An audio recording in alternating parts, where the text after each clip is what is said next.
افغانستان پیش از میلاد تا استیلای عرب ها.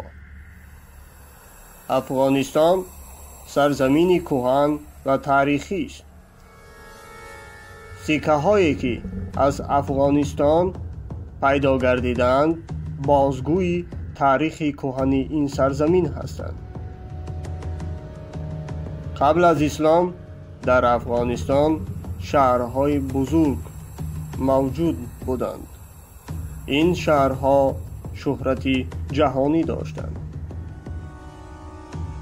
سلسله آریایی ها در افغانستان حکومت کردند. افغانستان در دوره مادها هم آباد بود. هخامنشیان هم، یونان و باختر و دیگر دوره ها هم آباد بود.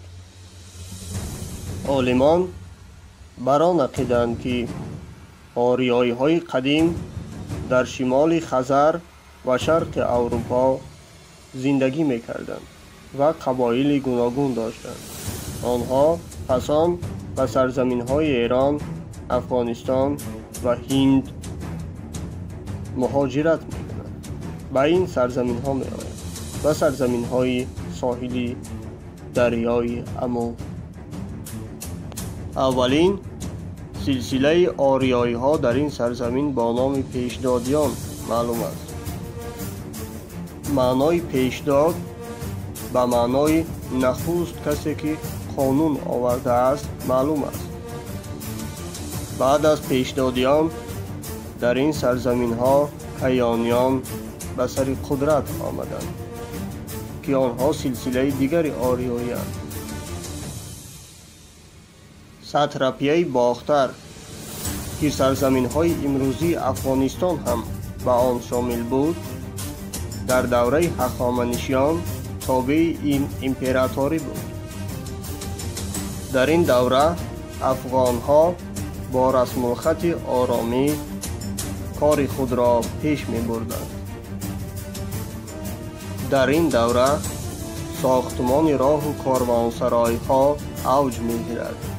راه های بزرگ از سرزمین های ایران به هندوستان به توسط افغانستان می رفتند. بعد از هخامنشیان هجوم های اسکندر مقدونی سر می شود. اسکندر به ایران لشکر می کشد. سپس به هرات و بلخ و با 100,000 سپاه خود به هندوستان می رود. اسکندر مقدونی پس از ضبط غزنه و کابل به قسمت شمال حرکت می کند. در آخر اسکندر در بابل از عالم چشم می پوشد، چون که بابل مرکز فرماندهی آنها بود. بعد از اسکندر سلجوقیان و یونان و باختر حکمران بودند. بعد از آن کوشانیان، اشکانیان، سپس ساسانیان می آیند.